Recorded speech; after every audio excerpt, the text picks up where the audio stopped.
Salam hormatly mejlis agzalary. Bugün may aýynyň 29-y. Mejlisimizin geçenki oturumunda terror toparyň hem-de onuň gullukçylarynyň çağalarynyň geljekke ykbaly barada tartışmamyz dowam etdi. Mejlis agzalarynyň esasy bölegi terroristlaryň hem-de watan dönükleriň maşgala agzalarynyň ýaşyna we jynsyna seretmeden sürgün edilmeli diýlen pikiri golladylar. Täze Türkmenistanyň hakyky manda gurulmagy üçin jemgyýet özüniň düşmanlaryndan dollugyna arasalanmagy mejburdur. Biz geljekki nesillerimiziň terrordan we onuň galynlaryndan dolu arasalanan jemgyýetde ýetişmegini isleýär. Terror gullukçylary halk arasynda öz orduny tapyp bilmejekliklerini mejlis agzalarymyz tarapyndan bellenip geçildi. Meselen dogry çözmek üçin jenaýatçylary eden jenaýatlaryna görä sınıflandyrmak gereklidigi pikiri öňe çykdy. Şol sınıflaryň içinden bagyşlanmagy mümkinçilikleri bolan sınıflar hem bolup biler. Hatda olara bir açyk gapy goýulmalylar. Mundan başga-da üns çekilen esasy mesele adalatyň dikeldilmegi üçin mesele diňe halkyň gatnaşmagyna amala aşyrylyp biliner diýip mejlis agzalarymyz tarapyndan nyktalyp aýdyldy. Elbette hakimiýetiň asl eýesi halkdyr, jemgyýetdir. Şahslaryň ýa-da başga sözler bilen aýdylanyna kişileriň eline berilen hakimiýet milletleri halkymyzyň şu günkü düşen gününe getirýändir. Ähmiýeti ören uly bolan şu meseleni bugünkü mejlis oturumuna hem dowam etdirýär. Her kim öz pikirini aýdyp biler. Sag bolun. Hormatly kardeşler. Bugün şu geçenki gezekde esasy düşünüşmezliğin dören bir nokodu var. Şu ana baytalak geçeyin. Bu taýda sürgün edilecek. Ýanky nemede geçiş ýaly. Maşgala agzalary, çağalary bolar, garyndaşlary bolar. Ýanky pelança daýymyň arkasy bilen gowunyp gezýän ýene näme diýilen bir sözler bardyr. Şolary göz öňüne tutup ýanky maşgala agzalary diýip geçdi we şolaryň sürgün edilmegi, jenaýaty işlän adamlar elbette cezasyny çekmek üçin olara bir neme berler. Ceza verirler. Ýöne ýanky sürgün edilende ýurdun daşyna çykaran pullarynyň ýanyna uğratmak ýaly däl. Hemme zatlar alynar, bir suwdyň nemesinden geçer, ondan soň sürgün ediler. Bir barlyk işi geçmän hiç bir zat edilen ok. Biz bu taýda umumy düşünilýän hökmünde gurrun edilenligi üçin ýanky gyska tutmak manysynda ýöne aradaky adamlary bir aýtmak biziň wagtymyzy alýandyr. Şonuň üçin sürgün edilmek diýmek bir näçe proseduralardan geçip nähildir bolsam bir jenaýata baş goşan bolsa ýene jezasyny çeker. Eger jenaýaty ýok bolsa, bunyň enatasy jenaýat eden bolsa ýa-da bir ýakyn nemesi özüne aýaly ýa-da neme ýoldaşy är bolup biler. Şolaram jenaýat eden bolsa, olaryň nemesine görä içeri atylar, özleri hem sürgüne uğradılar. Yani barlaksız, iyideksiz hiçbir zat edilecek değildir. Yani o pullu mesele, yani oğurlan, yurdun daşına çıkarılan pullar meselesi başka bir temadır. Onu bu taýda belki yeri gelende açılıp bilinir. Yani yürüyüp biz bu temanın üstünde duramızok. Dikkatinize. Kardeşler, indi bu taýda ýanky aýdylyp geçilişi ýaly sınıflandırma jenaýaty Türkmenistanda jenaýatyň bir görünüşi ýok. Ýanky 30 ýylda şu watana, şu millete garşy edilen jenaýat bir görünüşli däldir. Umuman alsaňyz halka watana garşy diýip alyp bilersiňiz. Ýöne munyň içinde de görünüşler aýrylýandyr. Ve şu görünüşleri ayrılmagyny bizim bilmemiz gerek. Näme üçin bilmemiz gerek? Kim has ağır günahını işläpdir. Şonu bilmeli. Ondan soň şolaryň içinde yeňil günah işlänler barmy? Olar bagyşlanyp bilinirmi?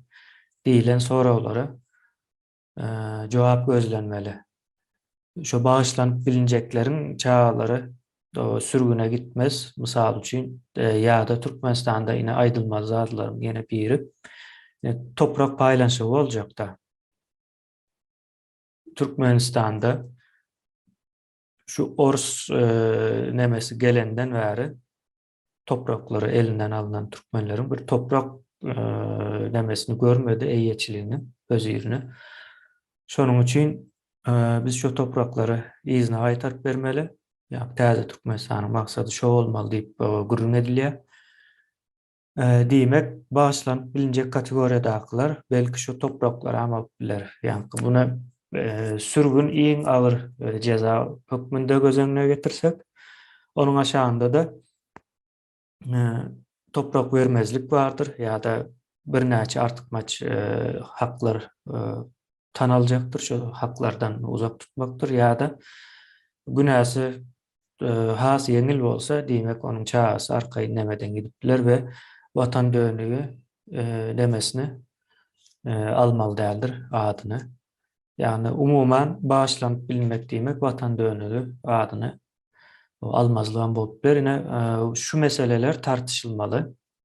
Çoňur tartışılmaly, gaty iňçe meselelerdir. Şonuň üçin ine pikirlerinizi şu taýdan alyp başlaýyn.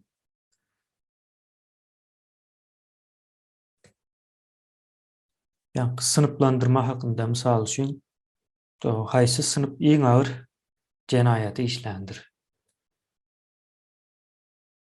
diýilen soraň jogabyny gözläli her pikirini aýtsyn. Ýeňiş kardeşimize söz berýän. Sağ olun. Şu sınıflandırma diýilende men nagyr jerany esasy şu planlaşdyranlar barda ýörüýçi jemgyýeti bilimsiz goýmak üçin planlaşdyrylan soporlar bardyr. Şolar barynçy jerany almaldyrlar hökman. Olar haýsylar bolýaryny şu wagtky o da adam girýär, prezidentem girýär bunyň içine we onuň arkasyndaky adamlar bardyr. Olar da girýär, Hramov diýdi, Jadanow diýdi, ýene-ýeneler bardyr. Olar esasy arynçy sınıpda durýandyr. Ondan sonra o bilim pudowyna bardyr. Esasy şu jemgyýeti bilimsiz etmek üçin, ýa-ni ösüp gelýän ýaş nesli bilimsiz ýetişdiren sınıplar bardyr. Şular iň agyr jezany almalydyrlar we bularyň ýerine galan ýa-ni çağalar galjakdyr, ýerine maşgalasy galjakdyr. Eger bu çağalar 18 ýaşdan kiçem bolsa, ulan bolsa, egerde 18 ýaşly çağalar bar bolsa, bularyň eden jenaýatlary bardyr belki, ýa-ni şo kakasynyň ýa bir garynlaşynyň arkasyna dulan eden jenaýaty bar bolsa, olaryň hökman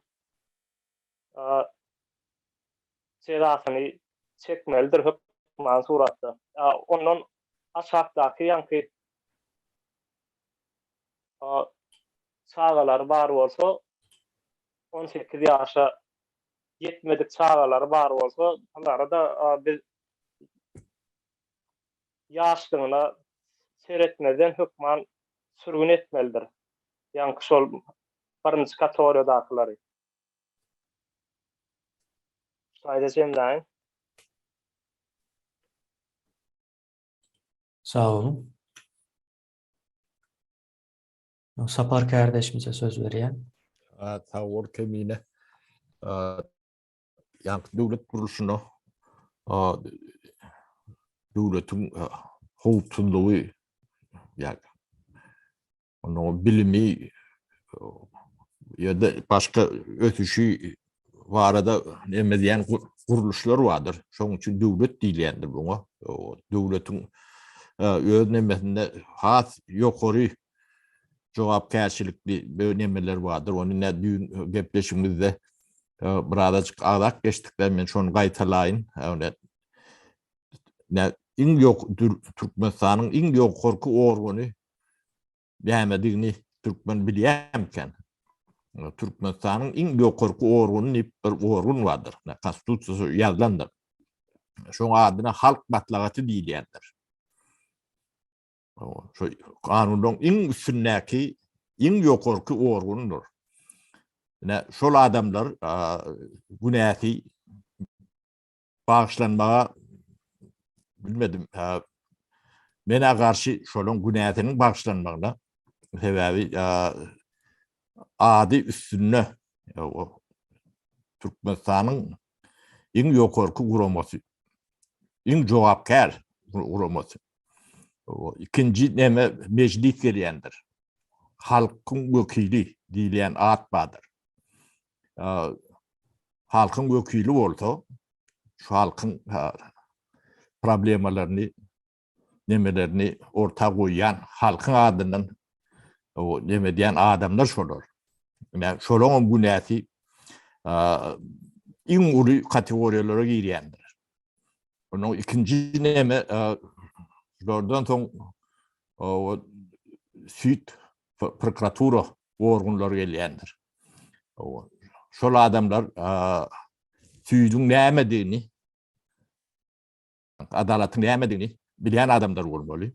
O adalatyň garaşsyz dälligini şolar bilýär-de. Hatem meter. Halkym bilmeli bolýar. Şolar bu zatyň arbaby, professionali. Şoň ýokdugyny ilkinji günden bäri bilýärler-de. Süýden bilýär şonu, prokuratura da bilýär, MWD de bilýär şonu.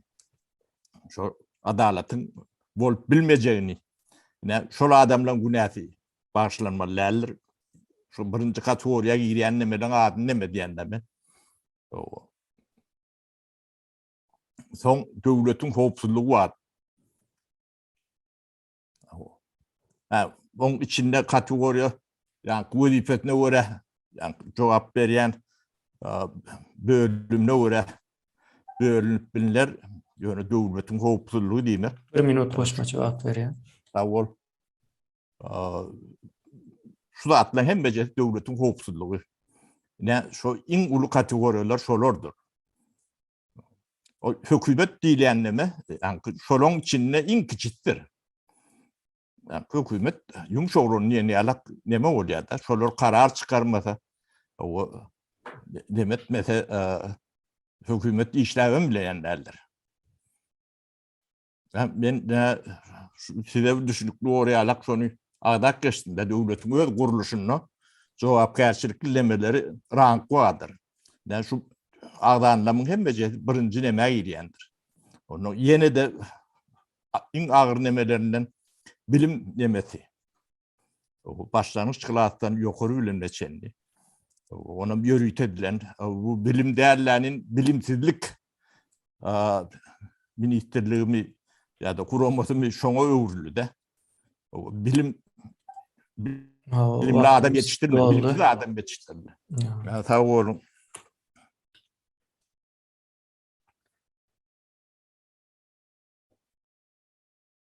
Sohbet kardeşimize söz berýän. Sowal söz öğrenme. Meni öňünden demän aýdyn, teknik näsalyk sebäpli biraz şekilde kemçilik bolup biler öňünden ötüş soraýan. Indi bärde men bir zada aýtjak. Islenlik bir döwlet diýilende, ýani islenlik bir döwlete seredeninde ilki bilen şol döwletiň döwlet edýän bir akylyny göz öňüne tutulýar-da. Şu döwlet näde şu derejede gelip bilýär. Ösen döwletleri alar meselen. Türkmenistanyň nemesi gidýär bärde. Türkmenistanyna ine bir döwlet şekilli öňe çykarýarlar. Yani asliyetinde döwlet ýokdugyny, döwlet guruluşynyň ýokdugyny köp ýerlerde aýdylyp geçildi. Köp beşiklerde Türkmenistanyň ýa-ni döwlet akyly bolmalylar. Birinjilik bilen ol ýok, ýa-ni döwlet akyly. Ol döwlet akyly bilen adam näkilek onu görýärler. Men bärde öz düşünjemi aýdyp berýän, eger bunu bärde düşünmeýänler bolsa, ol bir topor ýa bu gurama hökmünde däl, belli bir döwlet akyllylygyny, şahsiýetler nemesinde gelýär. Olaram elde girmesiz, ýa-ni döwlet akyly. Elde girilmesiz bolýardy. Türkmenistanda şol elde girilmesiz bolan döwlet akyllylygyň bir neme barmy? Şahsiýetler ýa bolmasa şol döwlet edýän adamlar barmy? Birinjilik bilen şu soragy bersek elbetde ýok. Ony bar diýip kabul edip bilerler elbetde. Ýöne edir şu wagtda bolmaz mümkin bu nemede döwlet kuruluşy bolmadyk nemeň içinde. Ýöne şu ýa kısa parada agdak geçdi. Indi şu döwletiň akylyny goraýan ýa howpsuzlyk nemeleri bar. Howpsuzlyk nemeleri diýilende aýdylanyda birinjilik bilen ýa-ki her kimiň aklyna organ işgalleri gelir, mehkeme ýa içeri işler ýa-ni şeýle şoňa meňzeş nemeleri gelir.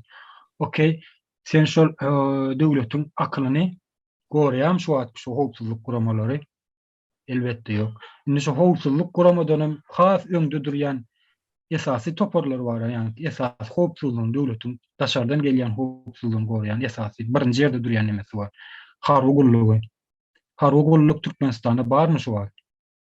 Elbetde ýok. Okey, bulan ýa garaşsyz bolmaly bular, ýa aýdyl geçýän saparaga üstüne ýetirdi. Garaşsyzmy şu wagt Türkmenistanyň harby gullugy? Bulan garaşsyz däl. Indi şu zatlara akyl ýetirýän türkmen halky şu zatlara bir düşünüp başlan. Şu zatlar ýok beýle bolmalylar, şeýle bolmaly, hakykaty ýok şolaryň ýüzlerine aýdanlar. Bular şu hakykaty kabul etdirmejek bolup diňe garşylyklaryň ýalany kabul etdirjek bolýarlar şu türkmen halkyna. Bilkastlaýyn bilen garşy çykýarlar. Indi şulara näme gelejegi bermeli ýylyny men gysgaça düşünürüm bärde wagt näme bolansa. Elbetde bulan jezasy gatty agyrdyr. Ýani geçersiz jezasy. 1 minut jemleme üçin wagt. Sawol.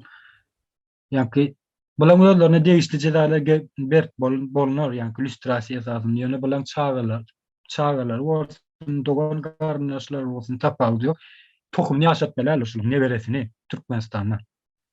Şu zatlar görmeden gelýän boldy. Ýani halk maslahat diýip taparagyny. Halk maslahaty durýar Türkmenistanda esasy ýokarda durýan nemelerden bir ýerini. Niskatlakdan bir ýerini. Ýani bu halk maslahaty halk üçin bir zat edýär. Şu wagtça men dogulup özümi şu dünýä ýaşap görenligimi hakykatdan gözüme getirip şu dünýä nemeden soň biraz göz gezdirenden bäri halk maslahaty dowam etip gelýär Türkmenistanda. Ýani şu wagtça bitiren zat barmy şu halk maslahatyny? Ýok. Diňe men aýdyp bilemok, muny her ikisini Türkmenistanda aýdyp bilýär. Şu zatlary görmezden gelýän bolsalar, onda bulan jezalar bagşlanyp bilinjek däller, ýa halk maslahatynyň içindekiler. Ya bular goraýan toparlanan jezalar bagşlanyp bilinjek däller. Sağ olun. Söz beremez. Sağ olun. Serdar kardeşimize söz berýän. Kardeşler, benim stada gıyfat tayin sözümü. Sınıflandırma bolandan, birinci sınıfa medya ulgamındaki işleyen adamlar vardır. İnternet ulgam olsun ya, devlet tele yaylım bolsun, erteden aşama çele halkının yalan maglumatlaryny beýnisini doldurup uklatmaga dowam edýär da. Şu adam şunu täze çıkıp durlar, TikTok bolsun, YouTube bolsun, Instagram hem ýerde şu dowam edýär da. Şolaryň çağalar başlanmaly dälmi diýip pikirleýär. Ýurtda döwlet programlara ma watan diýdi, Altynasır diýdi. Bulara mende näçe ýyldan bäri şogur, erteden aşama çele şogur ýalan sözi gaýtalap durlar özleri. Bilýärim şoň ýalandygyny bolýan dowam edýärler da. Bularam çağalaryny başlamaly diýip pikir edýän men. Sağ olun.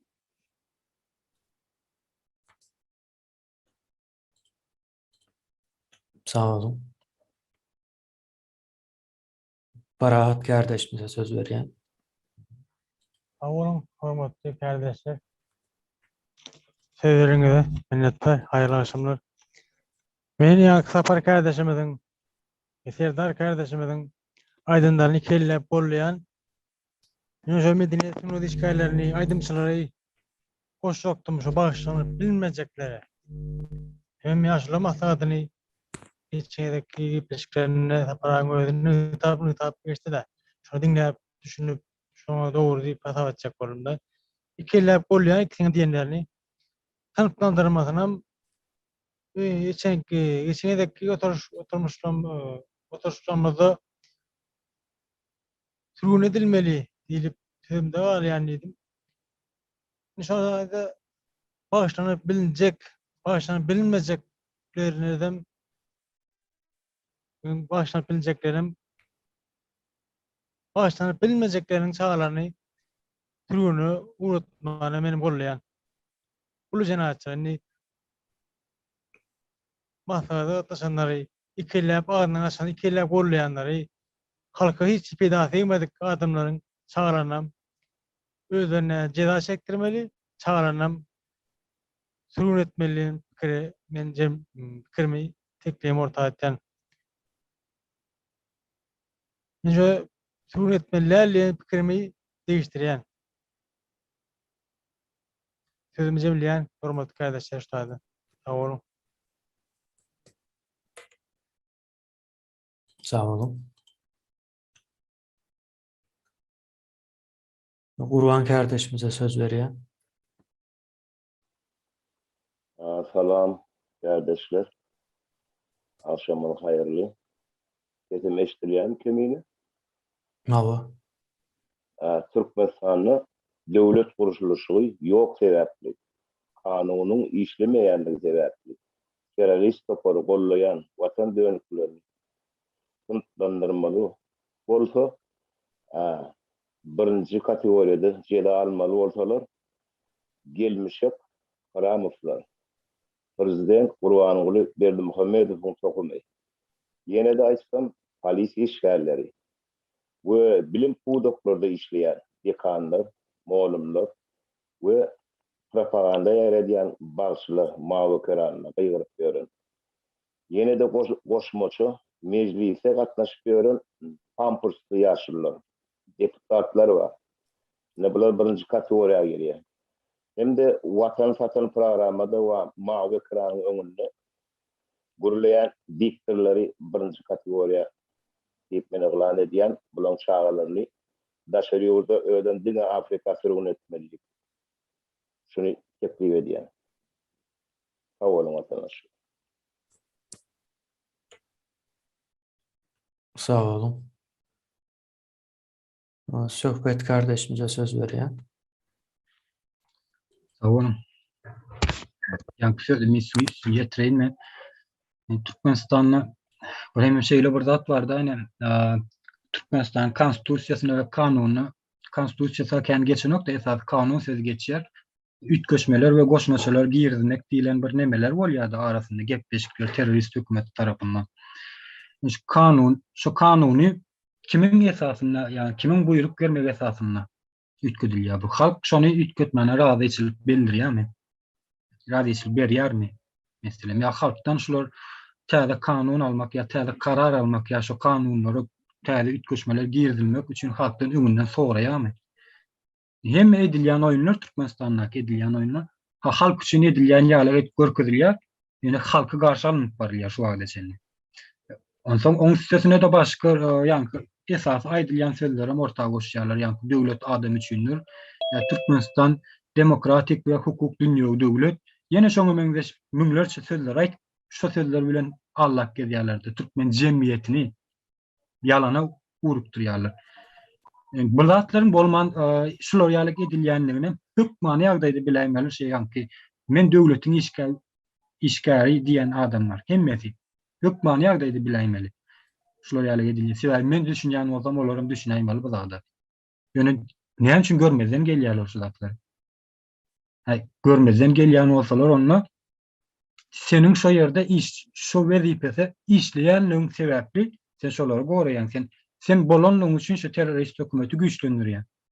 Ýa-ni döwlet iş adamlary. Koşadyrnyň içinde şu Türkmenistanda. Onsoň men günäm ýok, men bilmänler görmezden gelýärdim diýip olar şu üstüne gelenine şolar ýaly kaçyp atalýar bilen sapmagy mümkin. Ýoksa sen şu wezipede işlenligiň üçin şol wezipe baryp el çarp gollanlygyň üçin sen başgalar üçin işlerini ýerine ýetirmek ýa ýene şoňa meňdeşler üçin Türkmen jemgyýetini ýalana urup durdular abular. Türkmen cemiyetinin geleceğini alırlar. Ondan soň biz şulan güne olan günäsi hukman ýagdaýda bagşlanan bilinmejek günäler bolar. Özleriniň hem çağalarynyň hem. Indi günäsi agyr bolmadyk adamlar günäsi näkil ýagdaýda bagşlanıp bilinler ýa-ki ay nemelere bölünürmi diýilen nämäni aýtdyňyzlar. Eger biz bolan günäsini bagşlap bolýa biz geçirsegem günälerini ýani jezasy ýokary bolmadyk adamlaryň günäsini biz bagşlasak halk bagşlarmy diýilen netije ortaga çykýardy. Elbetde halk bagşlamajaklygy görünüp durşy ortada. Halk şolary hiç açanan bagşlamaýar. Sebäbi biz bu halkyň nähil derejede gahar gadawy münen onu görüp gelýärsäni ýurdun daşynda. Onsoň ýa-ki howpsuzlyk guramasynyň işgärleri bar. Sen kimin howpsuzlygyny 1 minut jemlemek üçin wagt berýän. Sağ olun. Kimin howpsuzlygyny kimden oraya kabylar? Ya bulan her sapar aydınlyk gelýärler. Yani şonda da bil kastlaýyn şol wezipe gulluk edýänligi üçin, şol wezipeden aýly gelýänligi üçin halka garşy çykýarlar. Yani şolaryň hiç birin döwlet näme ya döwletiň akyl näme şolatdary bilen oklar. Hiç birin şu bilmeýänligi üçin şu wezipede işleýärler. Eger bilýän bolsalar şu wezipede işläp bilme mümkinçilikleri bolmaýar.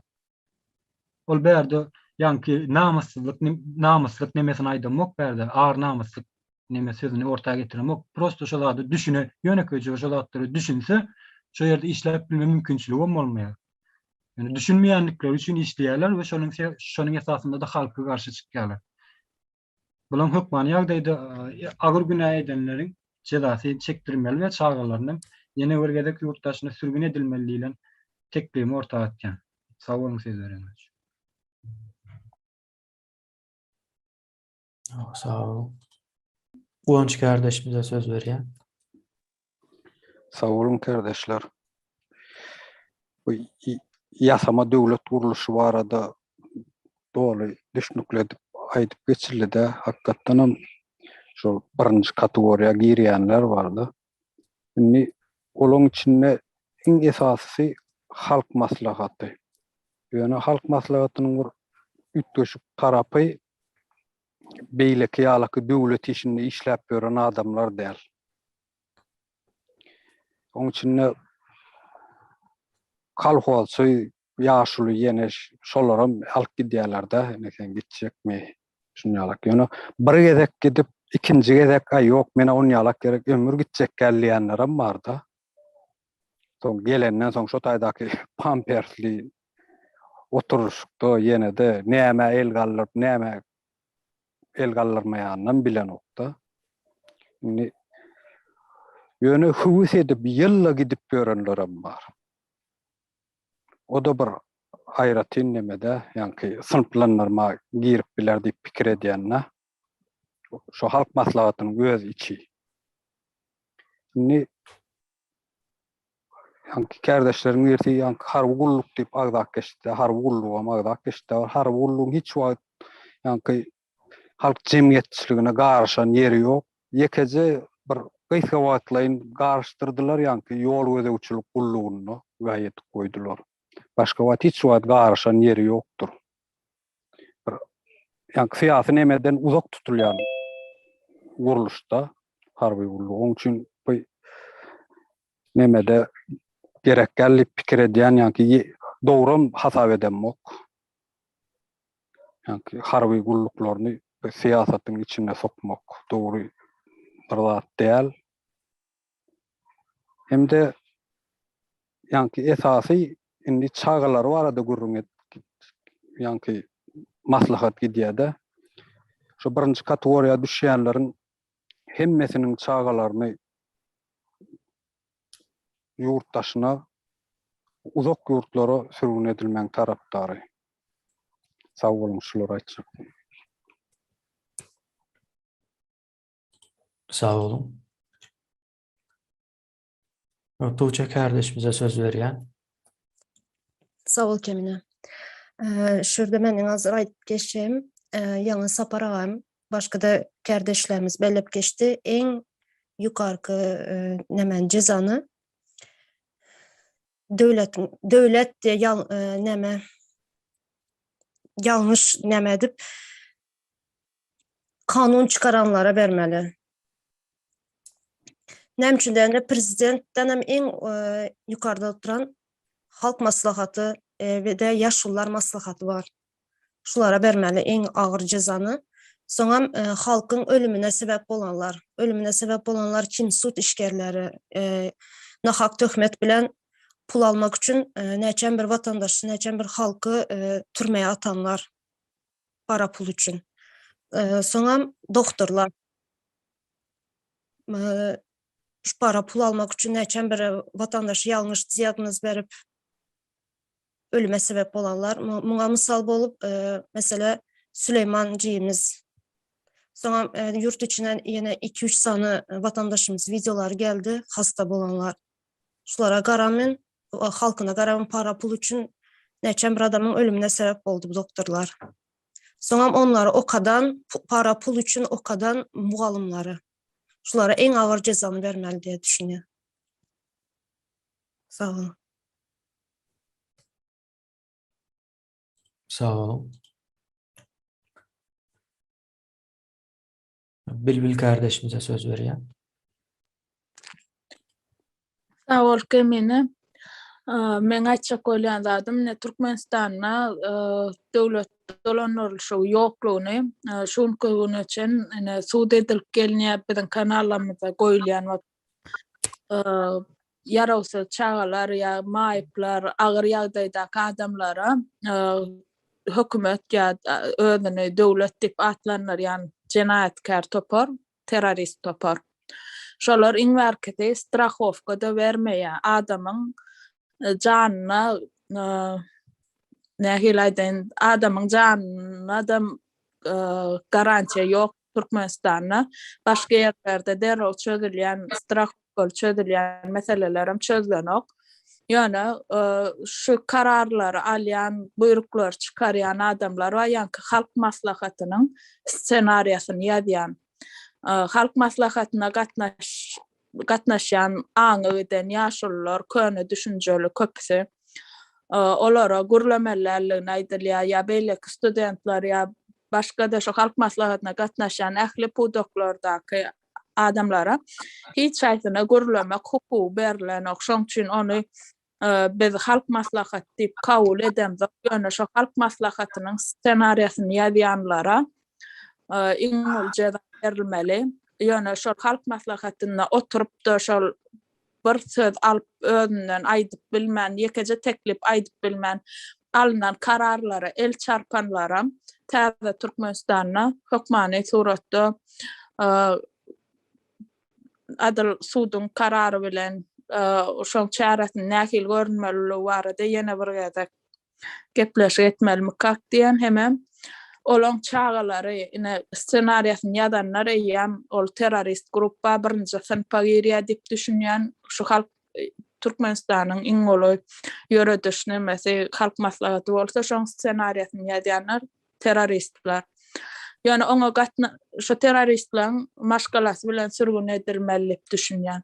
Yani ona gatnaşylyp ýa-ni el çarpanlar we hiç bir söz alyp bilmän olara bir belli bir döwür aralygyna özlerini häzirden tarapyn belli etmeli, etmän ýagdaýynda olaram adil suudun netijesi bilen cezalandyrmaly dip düşünýän. Sağ olun. Sağ olun. Almurat kardeşimize söz berýär. Sağ olun söz bereniňiz üçin.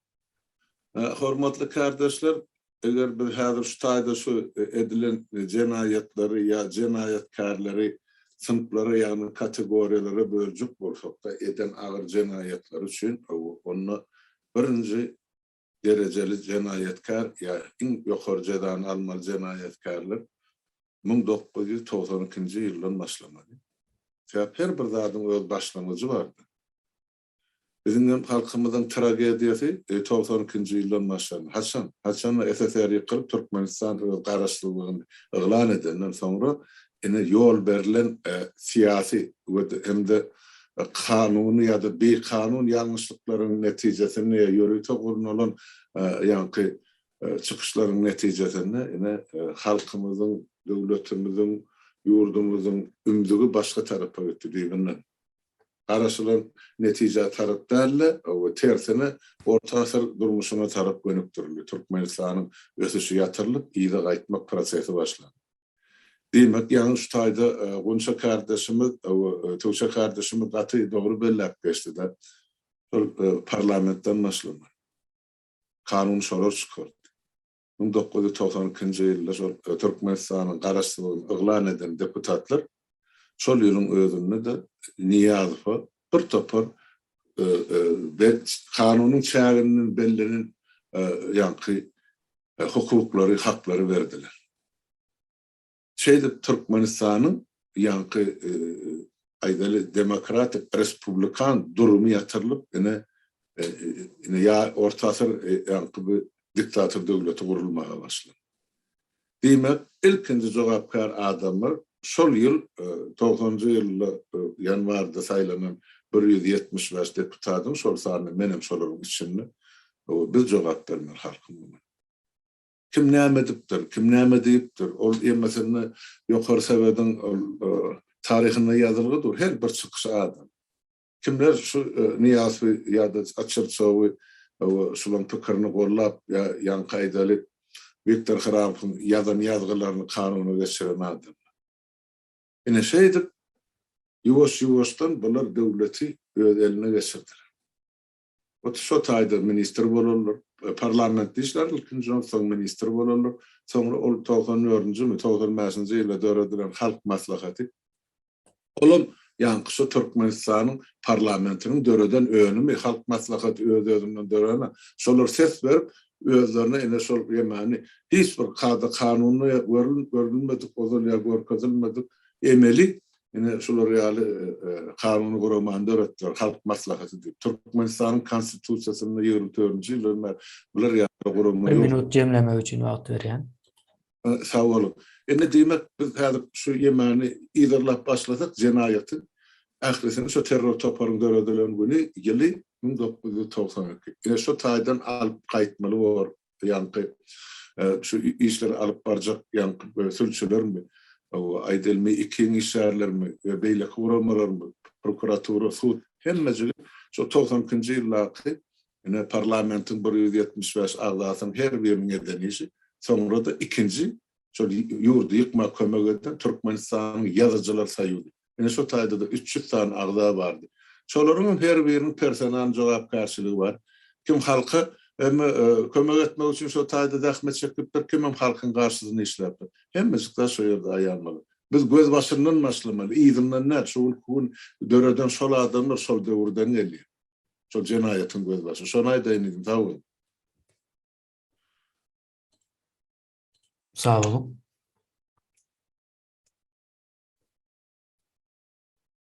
Gonç kardeşimize söz berýän.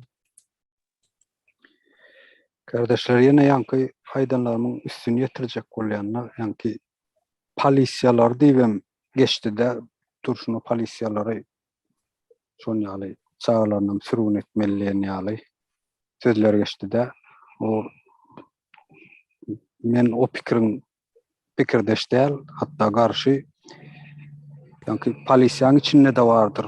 Ýöne köýje halk diýip beren bir daýhanyň içinden bolup biler.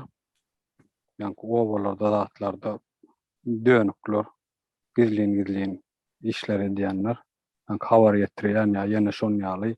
Yani polisiýalar diýende hemmesi yankı nemeden edilen işleri nemeden geçiriljekdir. Derňewden geçiriler, suda çekiler, suddan kararını verir.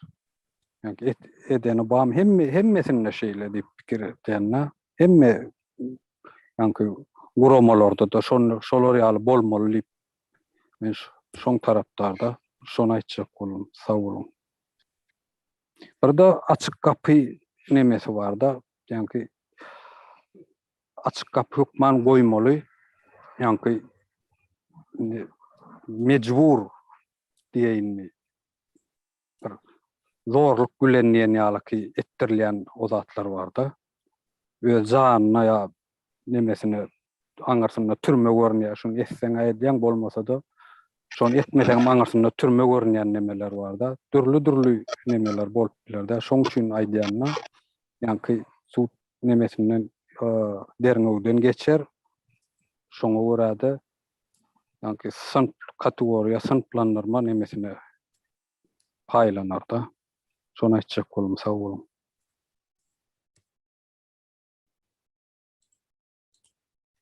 Sağ olun. Başka pikir aýtmak isleýän ýa-da garşy pikir aýtmak isleýän barmy? Aýdylanlara.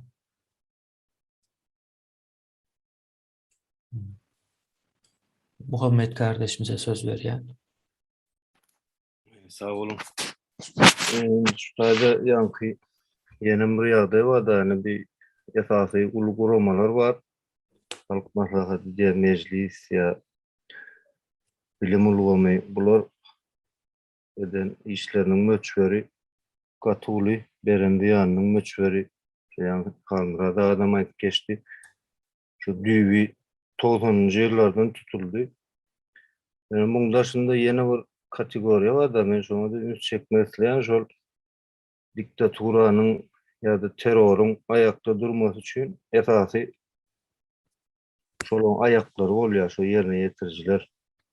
Şolaň içinde şol gorku sistemany ýaýradan, ondan soň ýanky medeniýet tunwat işinde propaganda nemesini ýaýradan biram şo bilim uğrunda şo halkın bilimsizleştirilmesini esasy nemeden ayaklar var, şolary gollap, şolaryň barlygyny, şolaryň güýçlenmesini ayakta tutan taraplar var da kategoriyalar. Şolaryň iň peski kategoriýalaryna çelli üns berilmeli kadýanda. Şol media var, gorku var, biram ýanky bilim ulgamyndaky nemeler. Halkın ýa-da ýaş neslin aň düşünjesini köretmek üçin, peseltmek üçin iş eden adamlar beýinlendi. Şolaryň şo kategoriýa değişli bolýar. Esasy üns berilmeliler. Ben şonu aýtjakdym.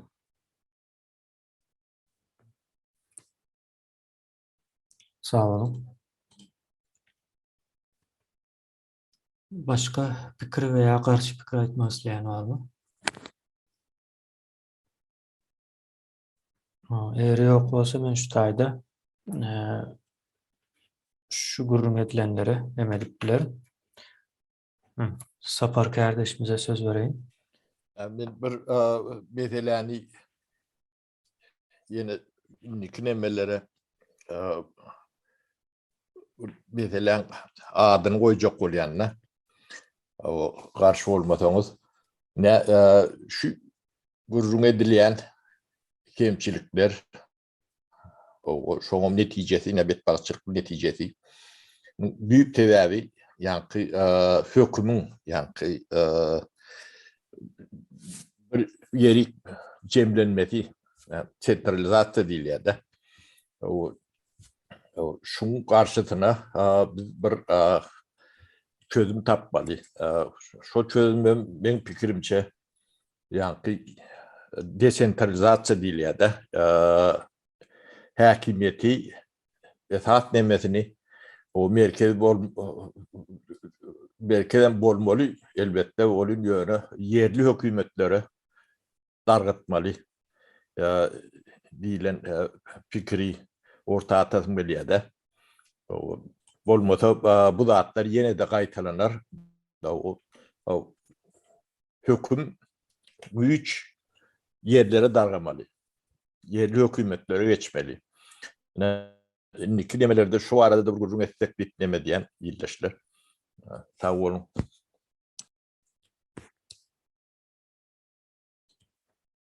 Sağ olun.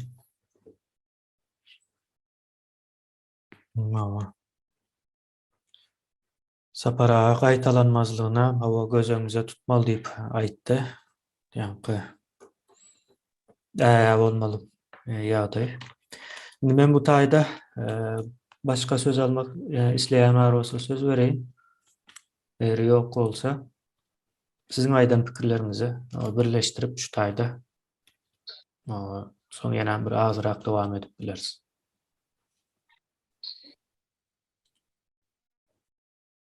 Yok bolsa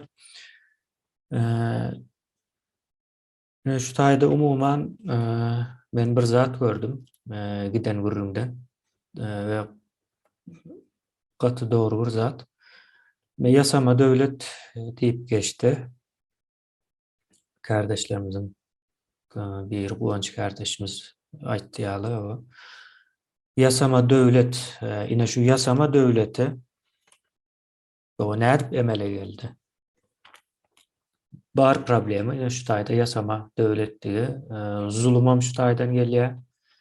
Ösmeýänligim şu taýdan gelýär, aklym ýok edilmegem o şu taýdan gelýär-de. Ve beýleki ýene de adyny o sanap bilmeýänim bir näçe meseleleriň sebäbi şol bolmaly. Indi bu yasama döwlet näil meýdana geldi? Indi kategoriýalara böljek bolsak, birinji Halil Murad aýtdy, 92-nji ýylda şu yasama döwleti ýa-ni terrorizmi düýgün tutdular diýdi ýa-ni. Jogapkär adamlar bardy parlamentde diýene näme diýdi şo taýda. Öň ýokdy, soň şolardan soň dörep başlap diýdi. Hatda halk maslahata şolaryň nemesi netijesinde ortağa çykdy. Ve bu ýuwaş-ýuwaş bir progress nemesinde ilerläp günümüz 22-nji ýa-ni 2022-nji ýyla gelip şu ýagdaýa geldi. Soň o döredenler bular indi ayakta durmagyna sebäp bolanlar diýip Muhammed kardeşimiz aýtdy ýaly. Terörün ayakta durmagy. Ayakta durma meselesi. Indi bu näme bolýar? Ine bu bir kategoriýa görýän, ýa-ni synyp görýän. Şu häzirki ýagdaýa düşülmegin hem bir prosesini görýän, hem sınıpını görýän. Şunu döretmäne sebäp bolanlar dökmen suratda cezalandyrylmaly ve çağalary sürgün edilmeli. Şolaryň nemesinden ýaşap görenler bar da. Soňra şu wagt ayakta tutup duranlar bar. Olaryň ine her kategoriýanyň içinde de alt kategoriýalar bolmaly kendiýe, aşağı kategoriýalar diýilýär. Ayakta durmagyna kim kömek edýär? Propaganda işlerini alyp barýanlar kömek edýär. Ondan soň ýa-ni meniň görüşüm bu şu taýy. Polis nemesi bardyr. Polis düzgün tertibi, ýa-ni gorkyny alyp barýan. Ine şolaram ayakta saklamany kömek edýän bir bölekdir. Şu polisiň içinde de iň agyr neme töhmet gatlagy, ýa-ni töhmet atyp türmäge bastyrýan. Ýalňyşmasam Bilbil kardeşimiz aýdyp geçdi ýa-ni töhmet nemesini. Demek şunun ýaly bir neme görýän bu taýda. Şu dogry bolarmy? Şunun ýaly edip bir sınıplara aýrylsa, sınıpa aýyrmagyň bir metody bolmaly. Yani o metodam ýöne ýere çykanok sebäpleri bilen ortağa çykýar. Diýmek metody ortağa goýup bilýän bolsak, sebäplerini ortağa goýup bilýän dirs diýmekdir. Şonuň üçin şu yasama döwlet bolmaly.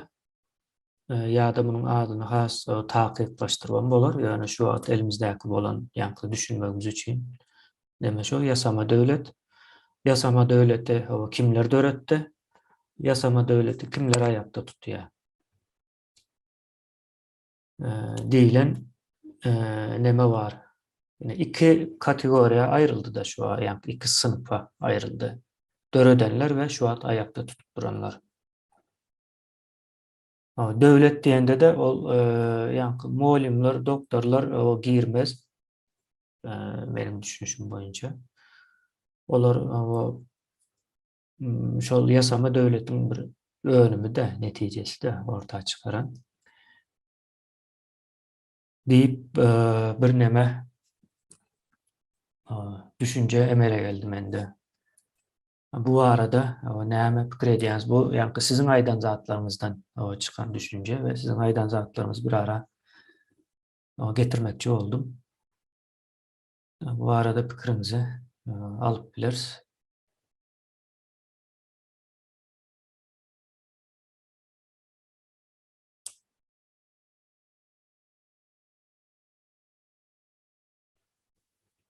Aydın kardeşimize söz verýän. Hormatly meclis agzalary ýanky ýene bir näme bolýar? Sınıp diýeli, olam terörist topara gulluk eden ýa-da terörizmiň bir pudagy bolan, ýani halk bilen iň ýakyn aragatnaşykda bolanlar bardyr.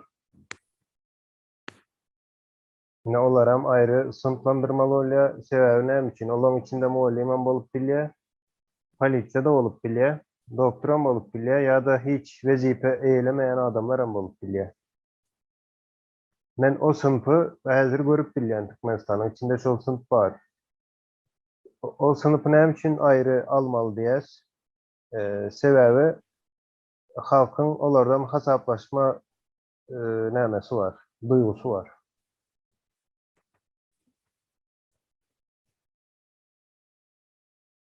Halkam islenwagty, ýani hiç hili kanun ýa-da kanunçylyk saklap bilmez, olar hukman hasaplaşar. Şoň üçin olar ayrı sınıf. Olaň eden günäsi belki agyr däldir, belki ýöneköy bir beýlekleň ýanynda, halk maslahatynyň ýanynda hiç satır eden günäsi ýöne jemgyýet oňaly gören ok.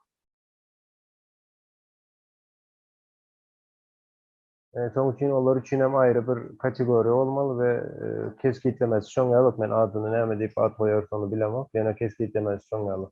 Halk bilen ýakyn aragatnaşykda bolan teröristleň pudagy diýip bolar olara.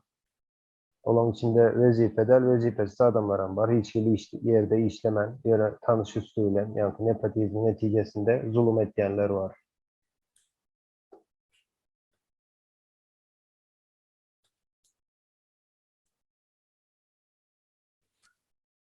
Sağ olun. Halka yakın emma terrora hizmet edýän diýip geçdi. Araçy bolýarmy, näme bolýar? Sapara söz alsanız eğer aýtmak isleseňiz.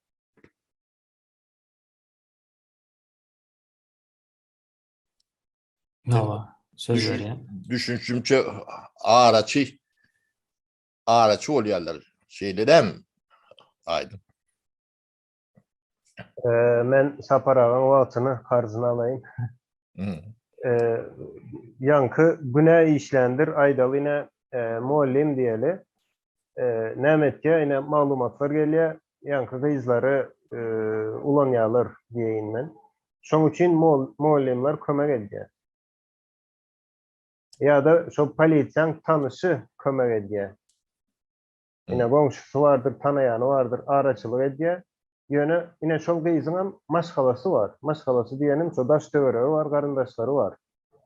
Olar ol araçynan bilýär, polisiýanan bilýär. Aslında on eden günäsi ýani halk maslahata ähli jemgyýeti çüýredýän bolsa, olar hem ýeke bir maşgalany bozup bilýär-de. Yine ol adamlardan häzir bolýa olan günäsi agyr däl, olan çağalaryna hiç zat diýmek gerek däl diýip çykaryp bilersiň, akylym şoň tarapyndadyr, mejlisem şoň tarapynda bolup biler, ýöne şonu jemgyýete düşündirip bilersiňmi? Ol adam ýanky namusyny goramak üçin ýa-da dikeltmek üçin aralar diýen düşünje bar mende. Düşündüm Aydın. Ben düşündüm. Bilmedim iyilleşler näýlek. Nemedenni. Dellal araçy rak bolýar da. Olaň içinde hat kezzaplar bar diýerler. Adam nemetinden çıkan nemeleri var. Ulu nemelerde de araç olup görenler var.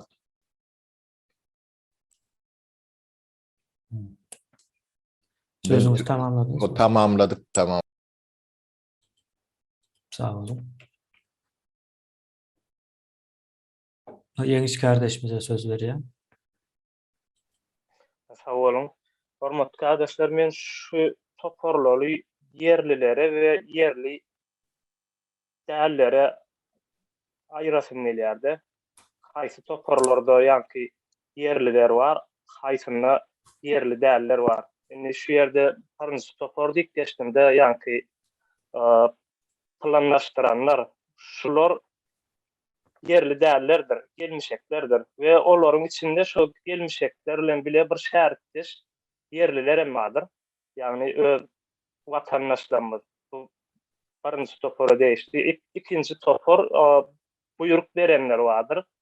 Ýa-ni gelmişekleriň planlaşdyran akylyny kabul edýärler we şu hakda da özüniň aşagyndakylara kanun çıkarıp buyruk berýärler. Bu ikinci topor yerlerden ibaratdyr. Ondan soň halaryň aýyryň yerine yetirjileri vardır. Bularning hemmesi yerliler bolup geçýär we soňundan şu yerine yetirjileriň hyzmatçylary vardır. Bularning hemmesi yerliler bolup geçýär. Diýen şu taýda ýokardaky sınıfda ýa-ni yerli dälleriň planlaşdyran akylyny kabul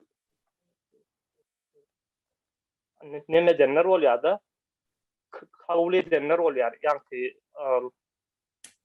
buyruk berenler hem yerine yetirjilerim we olaryň ýardamçylarym. Şunu bölesim geldi. Sözüm tamamladım. Sağ olun. O Ýaşka kardeşimize söz berýän. Sağ olun. Söz berýäňiz üçin 1-nji kategoriýa nämäni goşşak bolýanlar şu türmede oturan, tutaqda oturan bendeleri urup ýenjen amallar var. Ve türme başlyklary var. Bularyň çağalaryna sürgün etmeli, özlerini kanun esasında cenaýete çekmeli. Onda başga da Türkmenistanyň telekom var, altyn asır diýip halky bilgiden ozat edýär, çeklendirýärler arasynda altyn asyry ozat edip internetten çeklendirýärler arasynda ýapýarlar we şu işleri alyp barýarlar. Şu 1-nji kategoriýa goşmaly diýip öz pikirimi aýdýar. Sağ olun, söz berýäňiz üçin.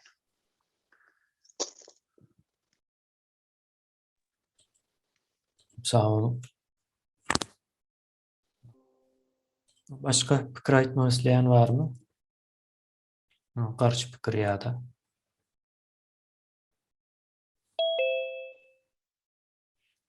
Eğer yok bolsa, o ýene bir gezek şu taýda jemläli, ýa-ni iň soňky ýagdaýyny. Ýa-ni ýenmiş kardeşimiz aýtdy, planlaşdyrjylar var, buyruk berjiler var, yerine yetirjiler var ve yerine yetirjileriň hyzmatçylary var diýdi. Aslında şu yerine yetirjilerin hyzmatçylary ýa-ni Aýdyn kardeşimiziň aýdan nemesine gelýär. Halka ýakyn emma terrorizme hyzmat edýär.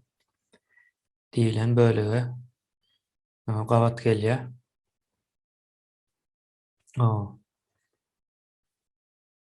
Bu owa gitdikçe şunun ýaly çylşyrymlaşmaly, düşünşüm boýunça. Ýa-ni şu zadyň o emele gelmegine sebäp bolanlar ýa-ni ýasama döwleti döredenler diýdik. Soň şonuň içinden hem şu wagtda aýakda tutup duranlar var ve şu iki nemäni ele alsak, onam şu 4 kategoriýa aýyrsak, ýa-ni yerleştirsek ýa-da ýalňyş aýtdym, 4 kategoriýa yerleştirsek, bir many bermäne başladym kandiýan, ýa-ni şu sınıf meselesinde kategoriýa bilen sınıf ikisini bile ulanýar. Düşünükli bolar ýaly diýip şonuň ýaly men Sapar kardeşimize söz bereyim. Ya sağ ol kendine. Mine şu yeme kart yeme suratı yok oradan tereden de hem meclisi ne bir nemeni veriyor da şu bir taktikali nemeli planlı programalı hibrit uç diyen uruşun bir formatı şu. 21 Catır'da o yüze çıkan o ulanılan nemesi bu uruş o Türkmen halkının karşına görüdülen uruş o bu dürlü aktörler var. O köpüsü bilmeyen, düşünmeyen yönü vatan bizimki. O devlet bizimki. Devletin şolor yalak uruş bolayanda da şoňa karşı direnip bilecek, caydırıp bilecek, o karşı hareket edip bilecek kuruluşları var da.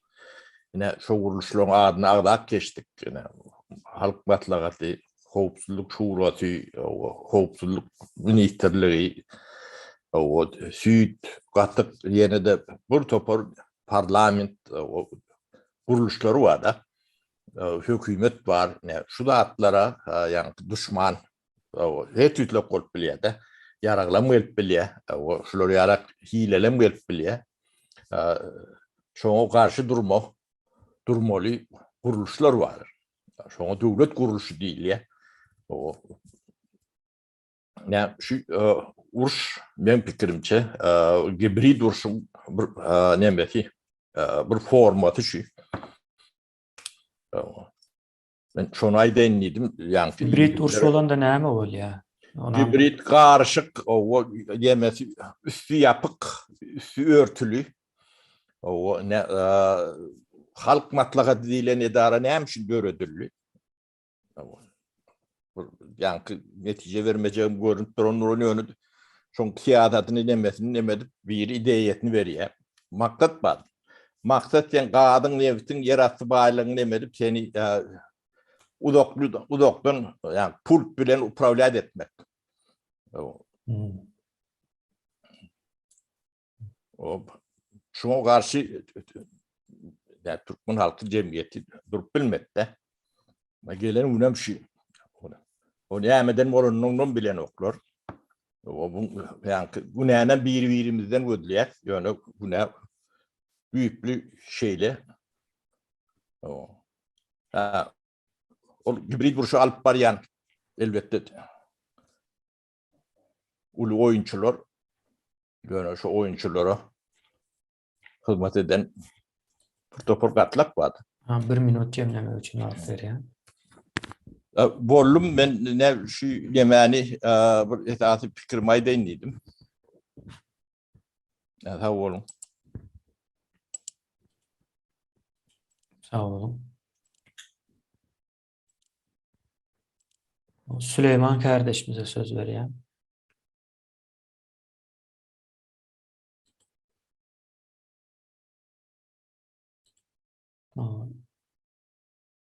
Süleyman kardeşimize söz verdim. İsteyen bize.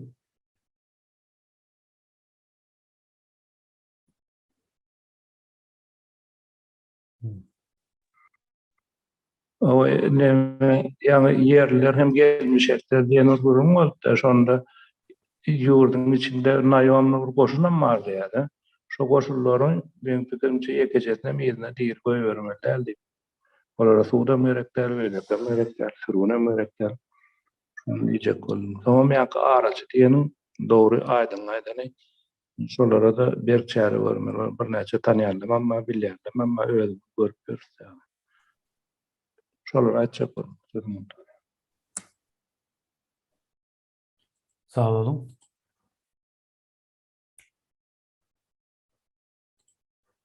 Murat kardeşimize söz verýär.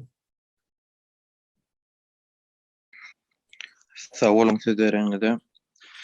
Ýani molumlar, direktorlar sınıflara goşulma diýen nemelerim aýdylyp geçildi. Olun men şoňa garşy şolaram girmeli. Näme üçin girmeli? Sebäp diýseň halk, ýaş nesil ýaşlykdan çağanyň kellesini ýuwmaklygy molumdan gaty uly nemesi bar, eli bar. Muňa mysal meselem ýurdun içinden şeýle wideolaram gelipdi-de öz atasynyň adyny, familiýasyny bilenok çaga ýöne Gurbanuly tutuş nemesini, adyny, familiýasyny, durmuş nemesini aýdyp bilýär çagy. Ýene-de bir zatda olary goşmalýan näme üçin sebäp diýseň, ine ýurdun içinde saýlawlar geçirilýär. Kawyçkanyň içindäki saýlawlar. Şol saýlawlaryň klassifikasiýa edilmeginde kimleň eller bar? Elbetde molumlaň, direktorlaň eller bar. Şoň üçin şolaram şol sınıflara bir sınıfın içine salmalım diýip pikir edýär. Sag bolun. Sağ olun.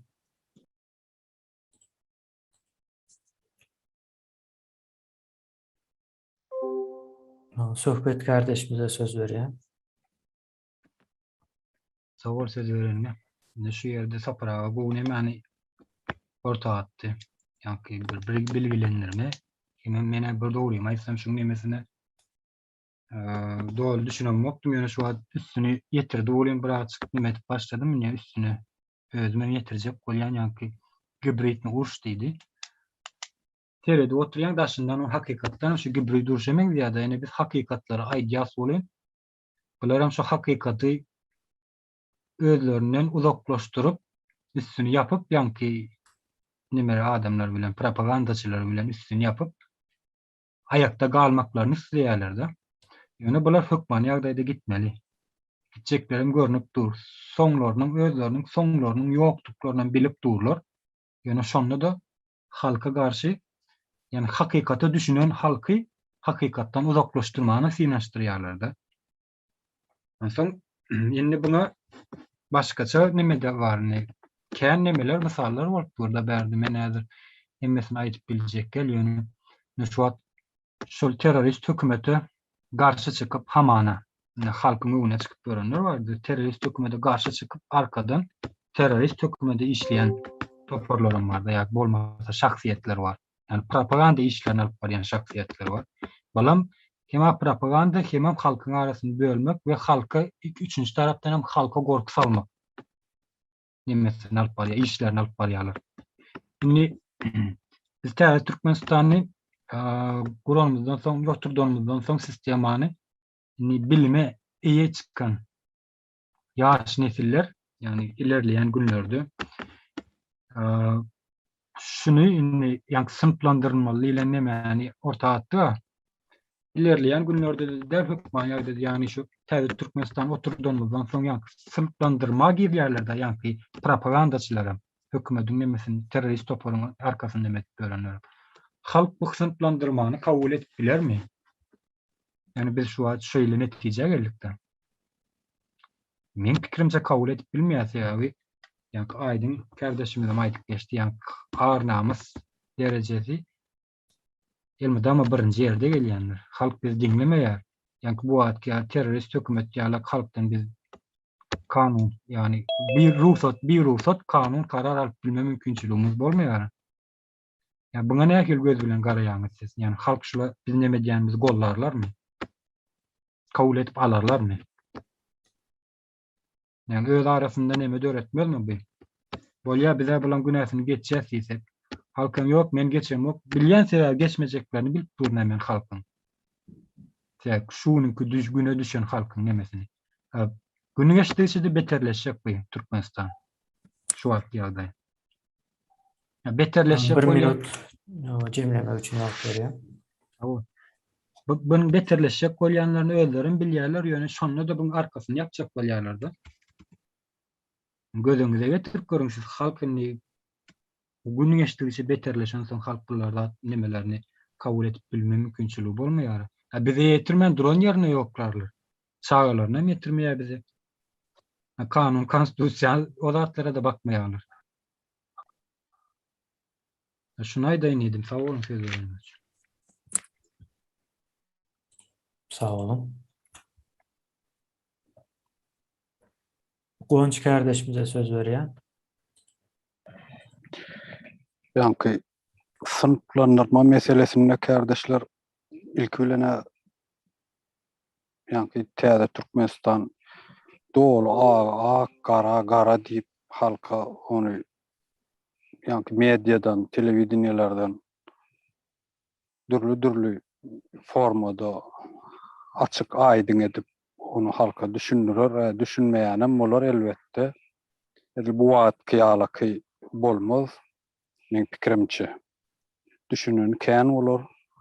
O zaman yani illeşlerin bir saytıda molumlaram sınıflarıma salmalı. Men o pikire bilen alalaşamok. Sebebi o mekteplerde okudulyan nemeler kitabı programması geliyor. Sen şondan başka da okudup bilen yok. Şon öz başına o kitap nemedip alıp ondan başka geçibilen yok da. Başka sapak, başka ders geçip bilen yok. Yöne şu sınıflandırma üns vermeli zadımız var da hemme guramada da bolor yöne içinde mollumu da bolor, polisi da bolor, dayhan ne bolor, yani her pudoktan bolup biler. Onu ayratin planlar ya mollumlar ya yine dip neme del men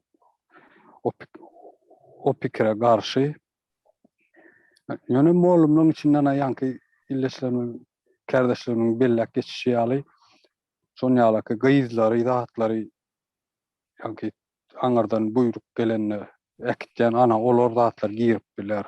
Yönül çağa kakasının adını bilen ok mektepte öğretülýänlerden sebäp olar üçin molumlary nemetmek dogry däl.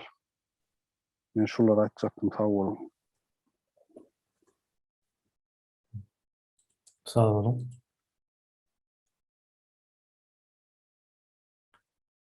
Melike kardeşimize veriyen sözü.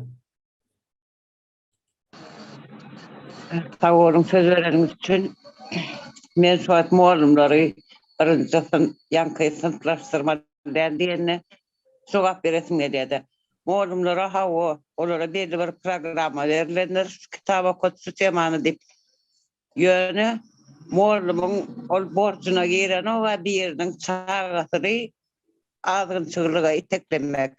Ýok diýdi molumlaram girýär.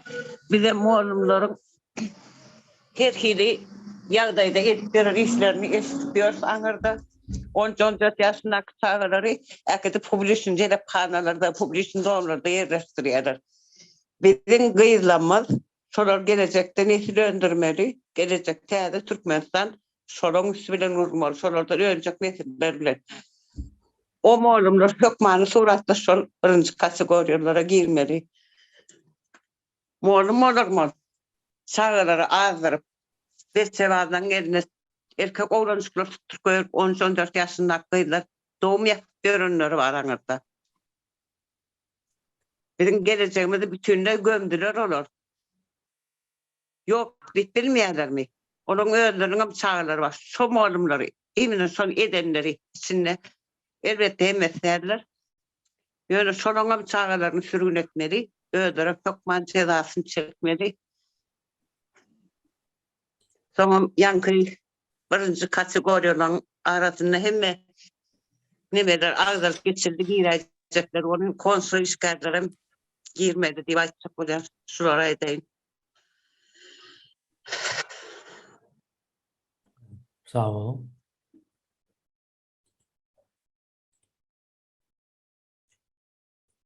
Başka fikir almak isteyen var mı?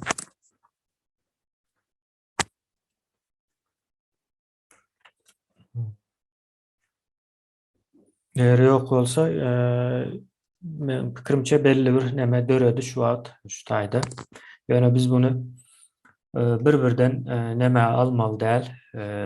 Ýoksa gaty köp zat ortağa çykýar, bunyň molymy bar, garaguluna çelle gidip bolýar da bu meseleni. Yani bunu yankı Yeňiş kardeşimiziň aýdyşy boýunça sadalaştyrsak, yankı planlaştıranlar, yani gelmişekler diýdi, onu düşündürüp berdi yani. Ondan soň yine o yerine ýetirýänler, buyruk berýänler, soň yerine ýetirýänlere hyzmat edýänler hökmünde almaly. Eger molimlaram şol nemeleriň birine dengelse, ýa-da belli molimlar şoňa dengelse, bolar. Ýöne bunyň üstünde şol nemäni ýanky başkaça düşündürecek olsak men entegem nämäni görýän şu zatlaryň başlamagyna sebäp bolanlar, ýa-ni ýasama döwletiň emele gelmegine sebäp bolanlar we ýasama döwletiň ýa-ni aýakda durmagyna sebäp bolanlar hökmünde de seretmelmiken diýen. Soň ine şu zatlary alandan soň kimler bağışlanıp bilinýär we haýsy şertlerde bağışlanıp bilinýär diýilen neme dogry bolmakan diýen sebäbi şertler gawat gelmeli. Şo şertler bilen bilelikde de şol jenaýat eden kişileriň hem jenaýat kategoriýasy gawat gelmelmiken diýen. Ýa-ni şertler diýende bağışlanıp bilinjek ýa-ni şertler bolmaly.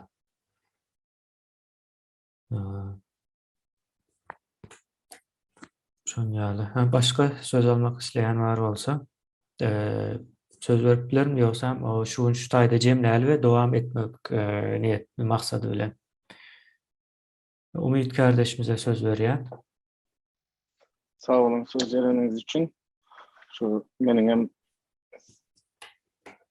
kardeşlerimin aýtýanlaryny goldayan, şu taýdan hem bir çağırış edesim gelýärdi. Şu jenaýat işlerini işleyen, o pampersli ýaşullar, ondan sonra deputatlar, vatan satan habarlaryny ýürütýän propagandaçylar, hemmesine yüzlenýän, bu işten elinizi çekmeýe size buyurýan, yani bu işin ize dönüşü yoktur. Bir an önce aklınıza aylanın, yani işlemeğinizi durdurun. Yani bundan sonra özünüzü orada atman. Cinayet işini işlemeğinizi durdurmanıza size çağrış ediyor. Şulara aytayım. Sağ olun.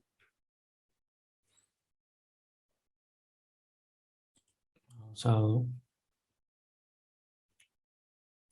O kardeşler, başka ýa-ni jemleýiş näme geçelim. Umum bir söz almak isleýän bolsaňyz bir adama näme berip bilerim.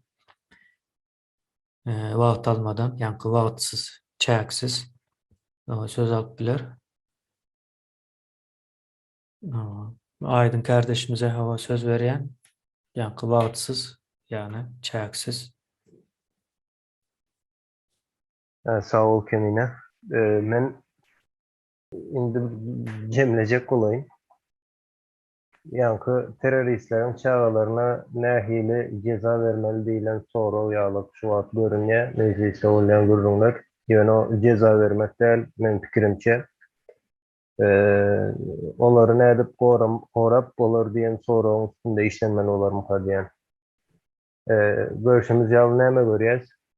Soňky 3 yankı oturuşlukta da eden cezalarına, yani eden günlerlerine ceza vermek ýalyk bir näme var. O belki bizi Türkmeniň tebigaty şoň ýaly işleýändir, cezalandyrmak ýolu bilen.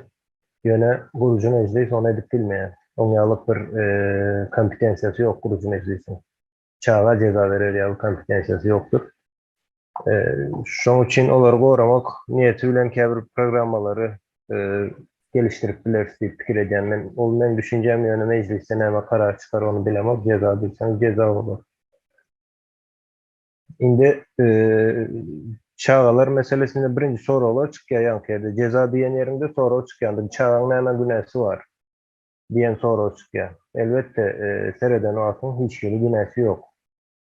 Onda näme üçin ceza berýän diýerler.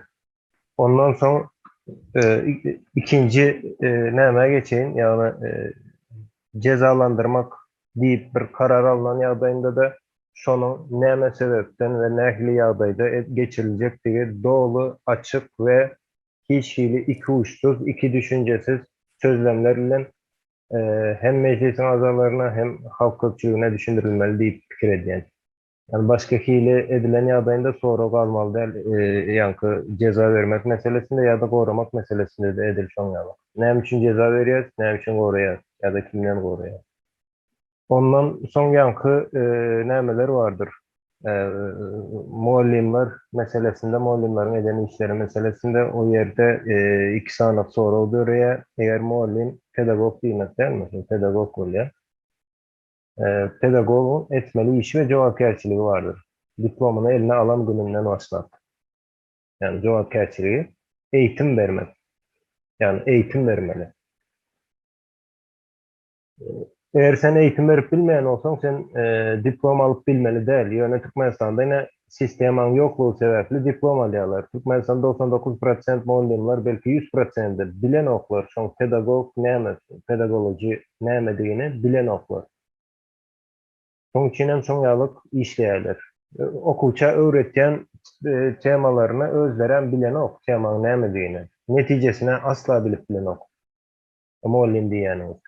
Muallim demek şu gün 21. asırda okumanı yazmanı öğretmek demek değildir. Ya da bir formulanı yatlatmak, koşkunu yatlatmak değildir. Onu istendik adam edip bilir. İstendik birimiz, istendik bir adama okumanı da öğretip bilirsin, yazmanı da, koşku yatlamanı da, formulanı ya da misal işlemeni öğretip bilirsin. O muallimçilik değil, o öğrenmek demek. Pedagog demek başka bir şey. Onan bilen oklar ol muallimler. Şoň için olara muallim deyip bilemek doğru olur mu? Ad koyulmalı. Yani cezalandırmak meselesinde de eden cezası var olsa, ol hükmanı suratda günäsi var olsa hükmanı suratda cezalandırmalı. Yenen bir yanlış näme görýän ine haýsy kardeşimizden Aýdwany ýadyma düşen okşuwat. Yani halk köpçüligi düşünüp bilermi diýäs edilen işlere ya da kabul edermi diýäs. Inime ýönefe bir zadaýdan jemgyýet şuwat gurucu meclisiň ne ikinin bilýän maglumatyndan has kän maglumat bilýändir. Jemgyýetiň berýän jezasy men pikirimçe ýalňyş bolup bilmez. Sebebi ýöne ýere gidip hiç kim, hiç bir adam öz dostuny ýa-da gatnaşýan, ýani gowy gatnaşykda bolan bir adamyna bir zat etmez, ziýan bermez. Ýöne ýanky ar-namys meselesi var. Olam şu wagt Türkmenistan ýagdaýyna seretsen, ine şu ar-namys kanunçylykdan öňde gelýär. Onam Türkmenistanyň ine 30 ýyllyk rejimi özleri öwretdiler. Kanun ýok, kanun ýok, kanun ýok diýip öwretdiler. Onam 30 ýylda jemgyýet aldy, öwrendi, hawa kanun ýok diýdiler. Indi ertir ýanky gorkuny aýrarsyň welin, olardan gorku aýrylansoň, gorku diýenim şu wagt emeli döredilen gorku. Aslında gorku ýok, gorku soňam ýani gorku hemişe vardır, hakyky gorku. Ýani şu wagtda emeli döredilen gorku vardır. Şol aýrylan güne, tamam täze Türkmenistanda adam ýalyk ýaşamak üçin adamlar näme? Mysal üçin ýara ruhsady boljak olaryň. Ýara ulanma ruhsady, ýara satyn alma ruhsady boljak. Ine ola adamlar elindeki ýara bilen näme derler? Bulam ýene näme ýerine gelýär-de, ýanky goramalymy biz ýa-da ceza vermelimi diýen ýerine. Doktorlardan mysal bersek, ine doktorlar vardır. Käbir doktorlar hatta göçüp gidendir ýa-da işini ütgedenler gatkendir, näme esasında işi ütgedilýär ýa-da işleýän ýerini ütgedýärler, başga şäherlere gidýärler. Şol doktoryň günäsi bilen çağalar ölýär Türkmenistanda. O çağa öleni bilen öldü gitti däl, oň en atasy var. Bir çağasyny ýitiren en ata özü durmuşdan geçýänçe, aradan çykýança, ölýänçe şol çağany ýatdan çykaryp bilen ok mümkin bir zat däl. Indi häzir sürgün etmeli däl, çağaň näme günäsi var diýdik. Ýani doktor biriniň çağasyny öldüren bolsa, onam ol adam bilýär, onu biz bilip bilmeýär, gurucu meclis hem bilip bilmeýär, parlament hiç kim bilip bilmeýär, ol adam bilýär, ýa-da en ata bilýär, ýa-da dogan garyndaşy bilýär. Soň şol öz ýaşan ýanky ajylaryny doktora ýaşatmak üçin oň çağasyny öldürip biler. Oňam hiç geli näme ýeri ýokdur, ol adam dälirdi diýip bilmeýär. O acısı ağır. Edip biler. Son indi şu çağaları sürgün etmedik ýagdaýynda, çağaların günäsi ýok diýip sürgün etmedik ýagdaýynda täze Türkmenistanda näme bolar? Jenayat artar. Öldürüp başlar, bolmany öldürüp başlar. Sebebi olan çağasyny öldürdi, onu doganyny öldürdi. Yani çağalara sürgün gerek däl diýsek, şoň ýalyk bir ýagdaý çykar. Ýöne olary sen kanun esasında hawa bu aryny almak üçin etdiýän bir zat ýok kanunda. Adam öldüren olsa soň onu türmäge basmaly bolsa. Ya da wagtlaýyn ýa-da azatlygyny çäklendirmek. meselesi ortaya çıkıyor. Yani biz haysi problemany isleýäs ya da biz haysi problema bilen görüşip bilýäs. Türkmenistanda şu günkü terörist toparyň çağalaryny saklap, ýanky riski alıp ve şoň garşysyna görüşip bilýäsmi? Ya da olaň çağalaryny taşına çıkaran ýagdaýymyzda çağalaryň näme günäsi bar diýen soraga jogap berip bilersmi ya da şol problema bilen görüşip bilersmi? Yine olaram değerlendirilmeli temalar mukadip pikir edýän we men sözümi jemleýän. Sağ bolun bilgileriniz için. Sağ olun. Kardeşler, indik meclis yığınaşygyna çelle. Şu ýanky aýdylan nämäni hemme zady, şu aýdylan hemme zatlar göz öňüňizde tutup çoňur pikirlenmeňizi haýyş edýän. Emine yine birce minut mecliste soňam häzir ýene bir näme aýdaýyn.